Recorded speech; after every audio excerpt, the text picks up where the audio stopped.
Welcome to the neighborhood. The morning sun spilled lazily over the rooftops of Bellpine, a small lakeside town that looked like it had been forgotten by time and liked it that way. Here, kids still biked to the corner store without helmets. Dogs had favorite mail carriers, and everyone somehow remembered how you liked your coffee. The town had 2 stoplights, 1 bakery, and exactly 1 supermarket, Granger's Grocery. The heartbeat of Bellpine died at 7:02 a.m. The automatic doors of Granger's hissed open with a polite wheeze, and in walked Jamie Collins, humming the theme to Knight Rider like it was a Grammy-winning tune. Jamie was 26, wore his Granger's vest like it was a superhero cape, and had a smile that could disarm the most hardened cynic.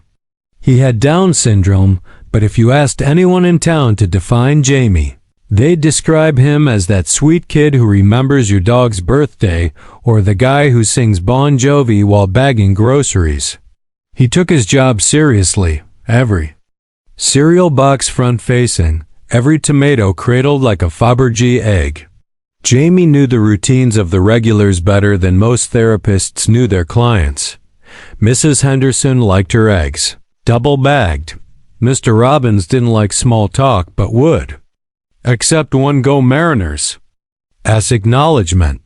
The store cats Captain Crunch and Bagel preferred tuna treats and scratches behind the ear. Jamie made it his mission to get it all right. Jamie called Tasha, one of the clerks, waving him over from the bakery aisle. "You're early again."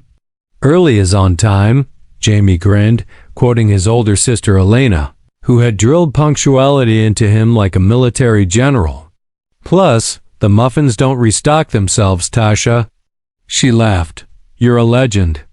Jamie gave a humble shrug, then marched off to stock the muffins like it was an Olympic event. Meanwhile, across town, an old Ford truck rolled slowly over gravel roads, kicking up dust as it approached a log cabin nestled against the lake. The driver killed the engine, stepped out, and surveyed the peaceful water as if it held some kind of secret he hadn't figured out yet. The man wore a ball cap low over his face and sunglasses that did little to hide the kind of rugged handsomeness usually reserved for Hollywood posters. That's because, well, he was on Hollywood posters. KeanuReeves. Yes, that Keanu Reeves star of action blockbusters, indie masterpieces, and enough award speeches to fill a highlight reel. But here, in Bellpine, he wasn't a star. He was just a stranger with tired eyes, a weekend's worth of beard, and no desire to be noticed. The cabin belonged to his late mother. He hadn't been back since the funeral, and something about the place felt both like a wound and a balm. Keanu unloaded a duffel, a guitar case, and a bag of groceries he'd picked up on the outskirts of town. Still, he knew he'd have to make a real grocery run soon. Preferably somewhere nobody screamed or asked him to say lines from Night Sentinel 3. He'd heard Bellpine was quiet. He was counting on it. Back at Granger's, Jamie was now restocking. Peanut butter. Chunky on the left, smooth on the right. Order in the universe was restored. He was halfway through organizing by brand when Mrs. Marlowe, the store manager and proud owner of 3 rescue parrots, popped her head around the corner. "Jamie, we've got a delivery out back. Want to help me with it?" "Roger that, Captain." Jamie gave a playful salute and hustled after her. Mrs. Marlowe watched him go with a smile. She had worked in retail for 22 years. Nothing surprised her anymore except Jamie. His work ethic was legendary. If a cart needed rounding up in the rain, Jamie was the first out. If someone spilled pasta sauce in aisle 6, Jamie was already grabbing the mop and quoting Ghostbusters. "We got a floater." What most people didn't know was how much Jamie's job meant to him, not just as a paycheck, but as a place where he was needed, respected, seen. That night, as the town went quiet and cicadas chirped like a nature playlist set on loop, Jamie returned home to the modest house he shared with Elena. She was waiting for him on the porch swing, already in scrubs, thermos of coffee in hand. Double shift. Again? Jamie asked, sitting beside her. She nodded. They're short at the E. What's new with you? I organized the peanut butter pyramid. Then Captain Crunch the cat, not the cereal, knocked it over. So I reorganized it, and then Tasha said I should be in charge of all peanut butter operations. I told her I'd need a raise. Elena smiled, ruffling his hair. If anyone deserves, it's you. Jamie looked up at the stars. You think Mom and Dad can see us? I think they'd be really proud of you, she said, her voice softening. They sat in silence, the kind that's not empty but full of memory. Inside, the answering machine blinked with a missed message. But neither one of them noticed it. Far across town, in the flickering light of a cabin fireplace, KeanuReeves scribbled in a worn leather notebook. On the open page were the words, "Sometimes to be invisible is to see the clearest." He paused, then added, "Tomorrow, I'll go to the store." And with that, two worlds, one famous, one quietly heroic, began their slow dance toward each other. The checkout line incident, if you ever wanted to see the slow collision of fate, peanut butter discounts and Hollywood stoicism, Granger's grocery on a Wednesday morning would have been your front row seat. Bellpine wasn't a place where much happened. People whispered about raccoon sightings like they were Bigfoot encounters, and the arrival of a new pie flavor at the bakery was considered breaking news. But this particular Wednesday, it was about to become the kind of day that people in town would recount over coffee and casseroles for years. It all began with KeanuReeves deciding it was time. He tugged his cap a little tighter, tucked his sunglasses into his jacket, and practiced his normal guy voice in the mirror. No dramatic pauses, no gravelly tones. Just casual, human, maybe even Midwest. He parked at the far end of the Granger's lot, away from any prying eyes. Not that Bellpine folks were the prying type, but fame had taught Keanu to be cautious. All he wanted was almond milk and to remain deliciously anonymous. Inside, the store hummed with its usual energy. Kids begged for chocolate cereal. A senior couple debated over carrots. And there was Jamie, manning the checkout line with gusto, as though scanning groceries were an Olympic event. "Good morning, Mrs. Sanders," Jamie called brightly. "You got the cinnamon raisin bagels." "That's your favorite, right?" Mrs. Sanders beamed. "You remembered." "Steel trap," Jamie tapped his head. "And I remembered you like paper over plastic." Boom. He handed over her bag like a crown jewel. Keanu entered quietly, card in hand, slipping into the rhythm of the store. It was so normal, and in its simplicity, beautiful.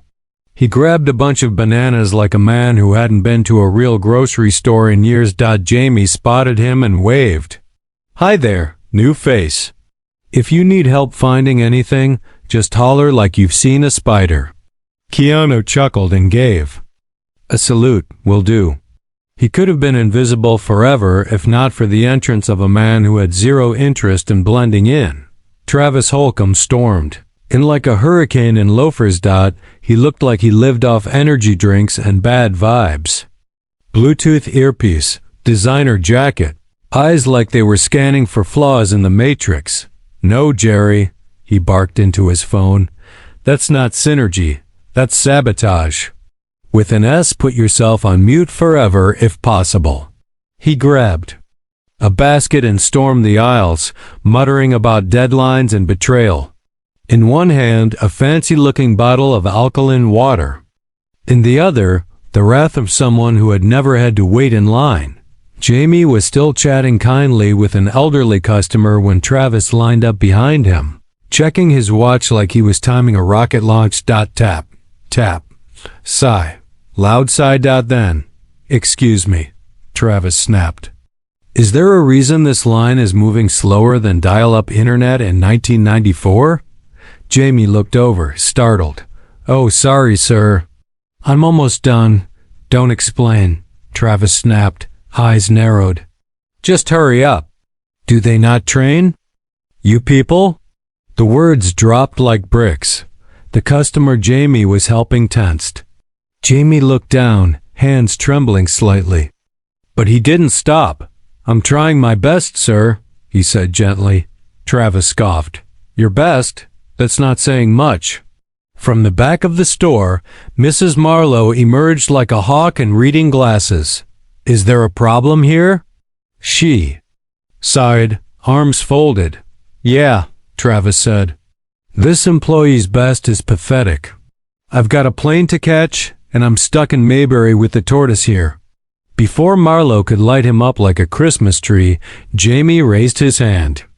It's okay, Mrs. Marlowe. I can finish this. The man's in a hurry. Marlowe's jaw clenched, but she nodded slowly. Come see me after, Travis snorted. Don't bother. I'm never coming back. He tossed the water bottle onto the counter like it offended him. Keanu watched the entire scene unfold from 3 feet away.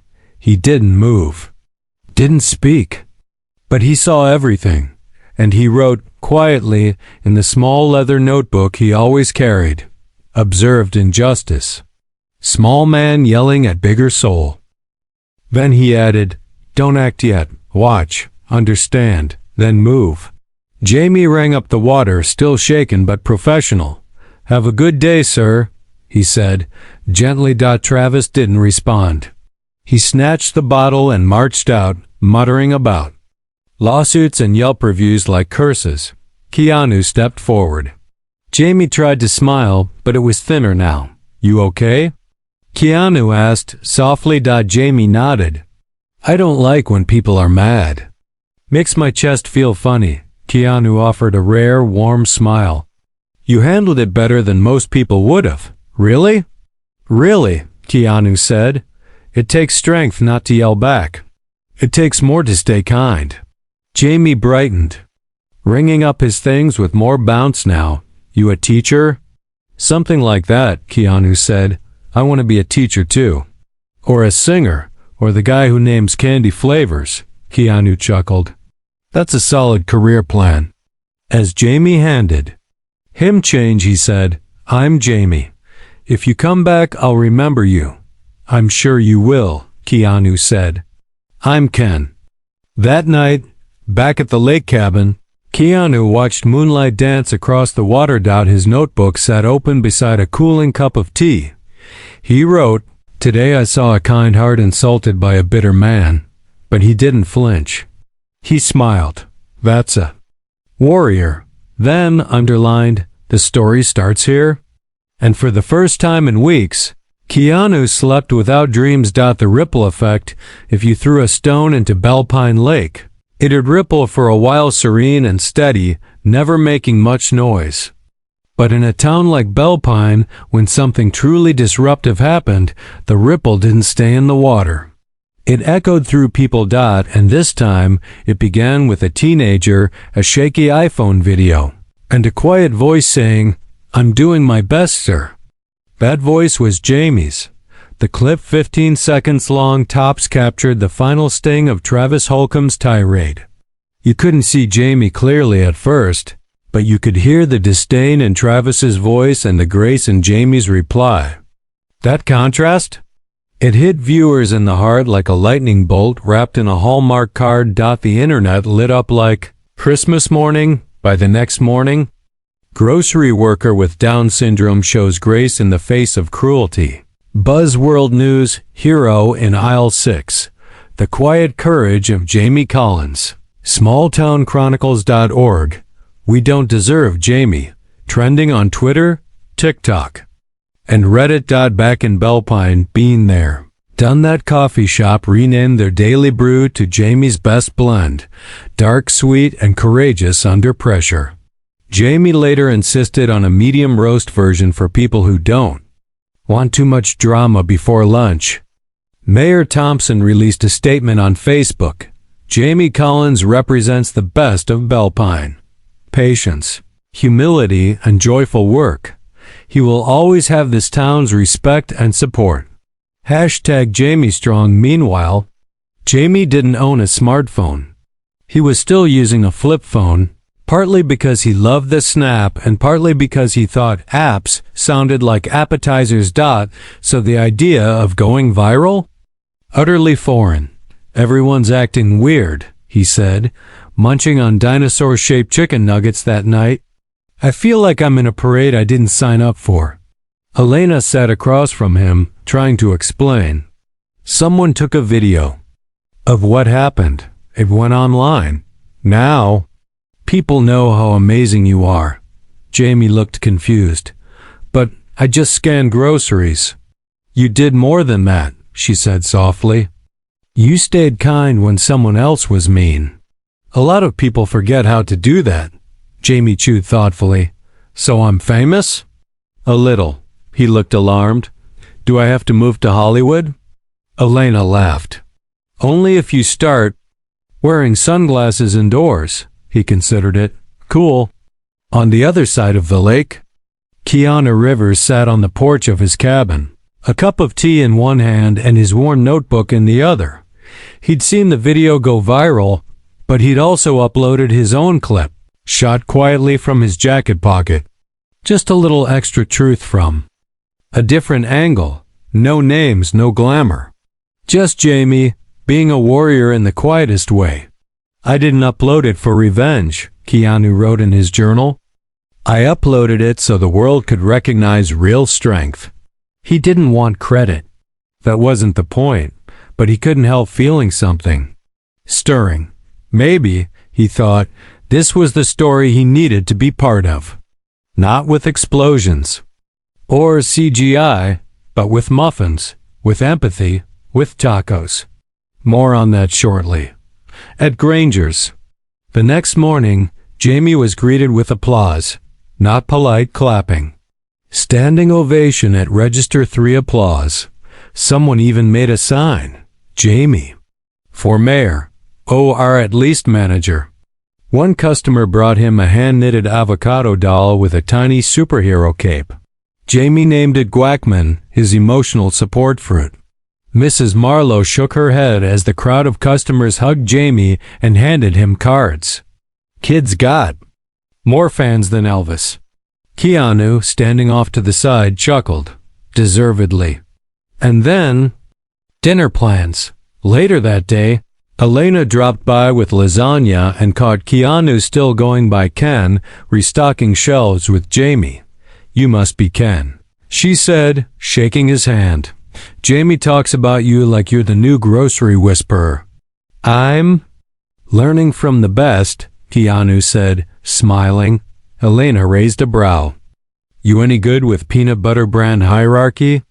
Working on it, he said. It's more intense than I thought. Jamie interjected. He put the crunchy above the creamy yesterday. I almost called a meeting. They all laughed. By the end of their conversation, Keanu had been invited to taco night at the Collins home. It's sacred, Jamie said. There's a rotating cheese system. Keanu nodded solemnly. I'm honored. That night, back at his cabin, Keanu sat in the dim lamplight, pen scratching across paper. The boy doesn't know he's a star. That's the best kind. He paused, then added, I want to help him. But it has to be his story, not mine. His phone buzzed. It was his agent. Where are you? You just got tagged in a fan post. Paparazzi are asking questions. Keanu turned the phone over, face down. He wasn't ready to be that guy again. Not yet. Right now. He just wanted to be a good guest at taco night. More than a job. Taco night at the Collins household wasn't a meal. It was a movement. There was a laminated flowchart for toppings, a rotating cheese wheel, and a standing house rule. No guac, no talk. Jamie, donning his apron that read, Nacho Average Cook, took it all with the seriousness of a five-star chef about to serve royalty. Keanu still. Ken in their world showed up precisely at 6 p.m. carrying lemon bars from the bakery. Because Jamie had described them as life-changing, probably magical and maybe baked by elves. Jamie greeted him like a hype man. You brought dessert? You get extra guac privileges. Elena leaned on the doorframe, hair in a ponytail, tired but smiling. If you follow the taco night protocol, we'll even let you come back. Keanu bowed. I live for protocols. Inside, the table was sacred. Jamie laid out the taco blueprints like he was presenting a TED Talk. First, the base layer, soft shell. Then guac. Then beef. Then first cheese. Then lettuce. Then the second cheese. Then sour cream. Then hot sauce. Why 2 cheeses? Keanu asked. Because balance is the foundation of society, Jamie said seriously. Keanu didn't argue. He built his taco with quiet reverence. Over dinner, Jamie launched into his idea for a comic series about a team of grocery store superheroes. I'm the bagging Avenger. My power? I can scan produce faster than light. But I also fight injustice. Like when someone puts grapes in the bread bag section. Keanu grinned. This is brilliant. Needs a movie. Jamie pointed dramatically. I want Morgan Freeman to narrate it. Then came the question. Mid-taco, Elena asked casually. So, what do you do, Ken? Keanu paused. A flicker of his old Hollywood instinct surfaced. I used to travel. Some non-profit work. Then I took time off. Now I'm just figuring things out. Elena arched a brow. You talk like a guy who's been on talk shows. I've been observed, mostly by squirrels, vicious critics. She smirked. Right. After dinner, Jamie showed Keanu his prized comic collection. Leaving Keanu and Elena in the living room alone, she turned to him, arms crossed. Are you a talent scout? No. A writer? Journalist? Paparazzi? No, and very much. No. Then who are you, really? Keanu took a breath. I came here to be no one. Then I met your brother. And I realized maybe I needed to remember how to be someone again. She looked at him for a long moment. That's a better answer than most people give. But peace doesn't last. The next day, Granger's was buzzing. Not from discounts, no, this time. It was Jamie's fan mail, letters, emails, a children's author wanting to write a book titled The Jamie Way, podcasts, news anchors, lifestyle vloggers, motivational tour invites. Even Oprah's assistant emailed. Jamie sat in the break room, looking baffled. They want me to quit Granger's? Go on shows? Talk about stuff? Keanu sat beside him. They want you to be something you already are, but louder. I like being me. I like saying hi to Mrs. Sanders. I like making soup stacks. Do I have to be famous now? No, Keanu said gently. You just have to decide what you want, then hold the line. Jamie thought about that. Can I still be the bagging Avenger? Absolutely. And then came the agent, blonde bob, giant sunglasses, clipboard. Too much perfume. I'm here. To sign Mr. Collins. We're talking late-night interviews, branded merch, animated web series. I even have connections at Funko. Jamie blinked. I'm not a toy. She laughed like he was a prop. Oh, honey, that's not how the business works. Keanu stepped forward. Calm, cool. Ma'am, I think it's time you left. She looked him up and down. Do I know you? He smiled gently. No, but I'm famous for my exits. She huffed and strutted out. Jamie looked at Keanu. She smelled like flowers and bad decisions. Keanu nodded. That's showbiz. That night, Elena met Keanu on the porch. The lake shimmered behind them. She was quiet, thoughtful. I was being polite, she said. But I know who you are. You're Keanu Reeves. He didn't deny it. She crossed her arms. Why are you here? Because I forgot how to be still. I forgot what kindness looked like without a script. Jamie reminded me. She softened. He does that. He reminds the world how to be. She nodded, voice low. So what are you going to do? Keanu looked out at the stars. I'm going to help. Quietly, kindly, like he does. The interview had started like all big storms do, not with thunder, but with a whisper. Would you be open to telling your story? Asked Susan Mayweather, the local reporter with a voice like warm tea and a reputation for making heroes out of everyday kindness. Jamie eyed the microphone. Will it electrocute me? Nope, Susan said gently, crouching to his level. It just helps people hear you better. Oh, okay then. I'll allow it. They sat on a bench outside Granger's, right under the Today's Special chalkboard, which, ironically, read Peace and Pita Bread. Behind them, regulars did their shopping. A few lingered to watch, as a young man with Down syndrome spoke his truth with more wisdom than most college professors. Keanu, still just Ken in public, stood at a distance, arms crossed. He didn't need to record this one. The world was already listening. Susan began. Can you tell us what happened that day? Jamie nodded. A man got mad at me because I was going slow. But I wasn't slow. I was just being careful. He paused, thought. I don't think he was mad at me. I think he was just mad, and I happened to be there. Susan smiled gently. Were you afraid? Jamie answered after a breath. A little. But then I remembered what my sister says, kindness is a shield, so I used it. That night the local station aired the segment.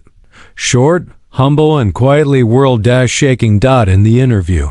Jamie talked about soup can patterns, his cat-shaped avocado named Guacman, and how working at Granger's made him feel like a piece that fits in the puzzle. The internet went nuts. By sunrise, it had been clipped, shared, subtitled, memmed, and TikToked across every known platform. A late-night host called it the soul hug the internet needed. A director pitched a movie. Netflix wanted a documentary. And a clever Reddit user cracked the code. Guys. That Ken helping Jamie? It's Keanu Reeves. Same face, same voice, same notebook. Cue digital detonation. Morning mayhem. Tasha greeted Keanu with a whisper shriek. You're trending above a goat doing yoga. Keanu sighed. Jamie came bounding over. Ken, are you a Jedi? Keanu blinked. Kinda.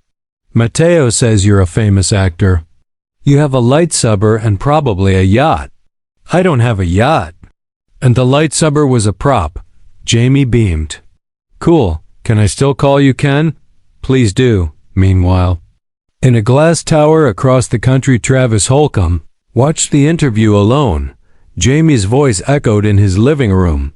I don't want to be famous. I just want to say hi to people and stack soup. Travis stared blankly. Something inside him, buried and rusted, twitched. He muted his phone, sat back, and didn't check his stocks for the first time in years, back in Bellpine. Jamie was overwhelmed. He smiled for fans, high-fived children, even signed a cereal box, but it was too much. It wasn't him. That night, while Elena was at work, and Keanu was reading on the porch, Jamie tiptoed outside. Ken? Yeah, bud? Can we go back to just working? Keanu set his book down. We can. I don't want to be a superhero. Not the TV kind, just the kind that's real. Keanu looked at him, eyes full. You already are.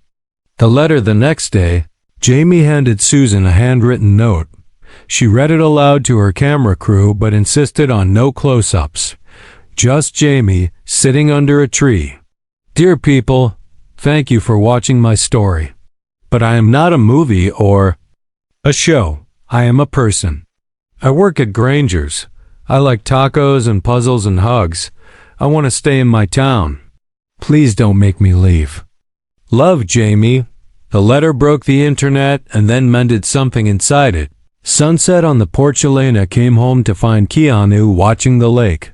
You look like a man who just made a hard decision. she said. I told my agent. To lose my number, he replied. This isn't my story. It's Jamie's. She leaned beside him. You sure? Keanu nodded. He doesn't need flashing lights. He needs his sister, his routines, and a really solid peanut butter shelf. She smiled. You're a good man, Ken, he chuckled. I just follow the spreadsheet.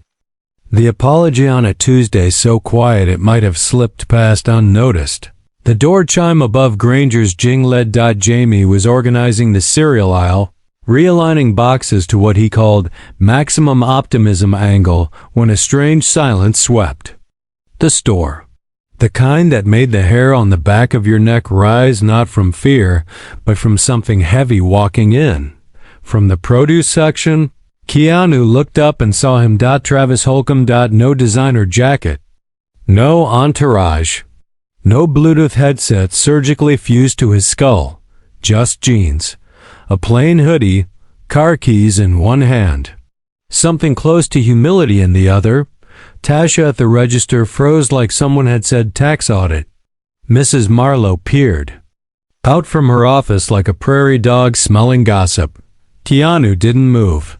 Yet Travis walked slowly up to Jamie. Jamie was holding a box of Cheerios. He turned, saw Travis, and stood still, calm, not surprised.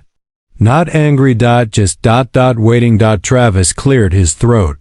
I wanted to say something. Jamie nodded once. Okay. I've seen what happened. The video. The news. You didn't deserve how I treated you.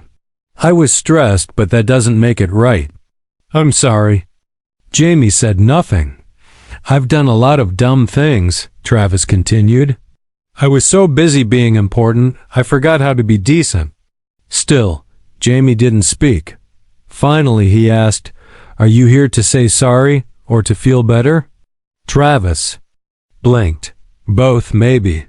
Jamie studied him. Okay, another pause. I forgive you. Travis looked shocked. You do? Jamie shrugged. Forgiving is easier than being mad. I have better things to carry. Outside, a few news vans had gathered, tipped off by Bellpine's most talkative barista. Keanu stepped outside and gave the reporters a calm but firm stare. He's not here for a headline, Keanu said. Give him this moment.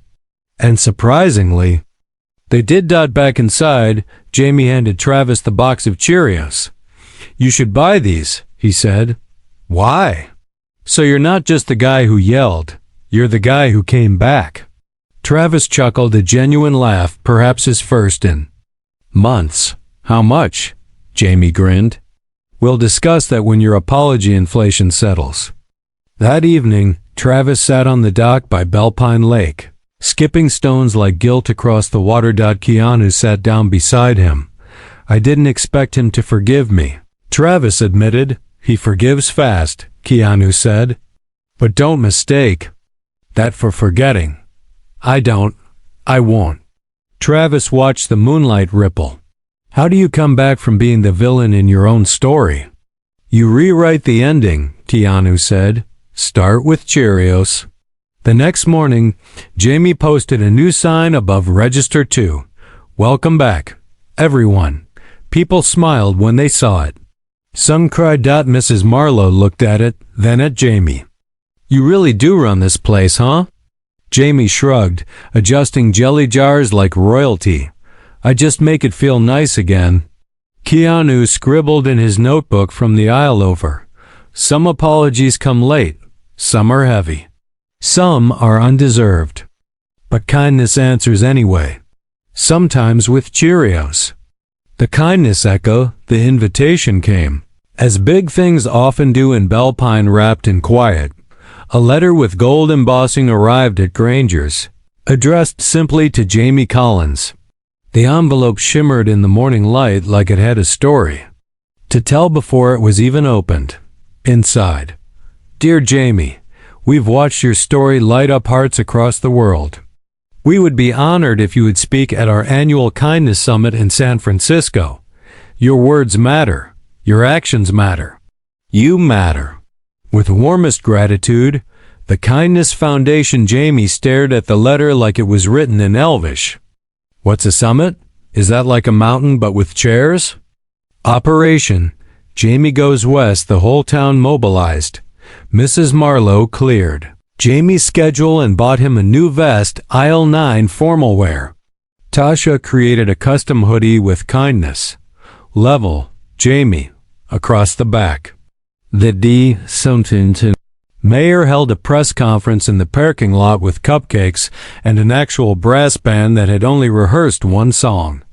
Badly at home, Jamie was nervous. What if I mess up? You won't, Elena said, because you'll be honest. I don't talk fancy. Fancy doesn't change lives, she said.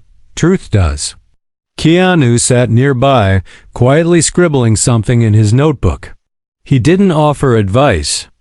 Not yet. Just presence. Bellpine's preview night, the night before the summit, the Bellpine Community Center was packed. Jamie stood on stage, holding a note card in one hand and Guackman in the other. Keanu stood at the back, arms crossed, smiling. I don't know why I'm here, Jamie said into the mic. I just know I didn't want to be mean, and people thought that was special. A soft ripple of laughter, I think. Being kind is something we forget we can choose every day, even when people aren't kind back, especially then. He looked down at his note card. Kindness is a sound, and even when it's quiet, it echoes. First-time flyer Jamie flew out with Elena and Mrs. Marlowe, who declared herself logistics manager of Team Jamie. At the airport, Jamie asked the TSA agent if Guackman needed his own boarding pass. At 30,000 feet, he ate peanuts and stared out the window for an hour. This cloud looks like a turtle with a crown, he announced. The summit Jamie stood backstage in front of a crowd of 600. His name was on a screen the size of a movie theater. Want me to go out there and juggle something first? Elena joked. Jamie shook his head. No, I'm ready. He walked out to silence, then applause, then stillness again. I'm not here because I'm famous, he began. I'm here because I was quiet when someone was loud. And I stayed kind. He paused. I work at a grocery store. And every day, I try to make people feel like they matter. That's all. That's enough. Then his final line, written in purple marker. Kindness isn't a big thing. It's a little thing that never stops. Back in Bellpine, when Jamie came home, the town had renamed his checkout lane. The Jamie Lane, where kindness checks out. And next to it, a plaque. In honor of Jamie Collins, for reminding us that being gentle is not the same as being weak. Keanu helped hang it. That was his last act in Bellpine. One last note the next morning. Keanu was gone. He left a note on the Collins porch, wrapped around a polished pebble from Bellpine Lake. Thank you for reminding me how to live without cameras. The world is noisy. You taught me to listen again. Keep being exactly who you are. Ken. Epilogue. Years passed. Jamie still worked at Granger's. Newcomers asked about the plaques, the stories, the movie star who once bagged apples in aisle 3. Jamie always smiled and said, Ken? He was just a good guy with great hair. I hope he's still somewhere ... being kind. And every time a customer left, Jamie asked the same thing. Paper or plastic? And underneath that simple question lived everything he had ever learned. That kindness echoes, and some echoes last forever. The end.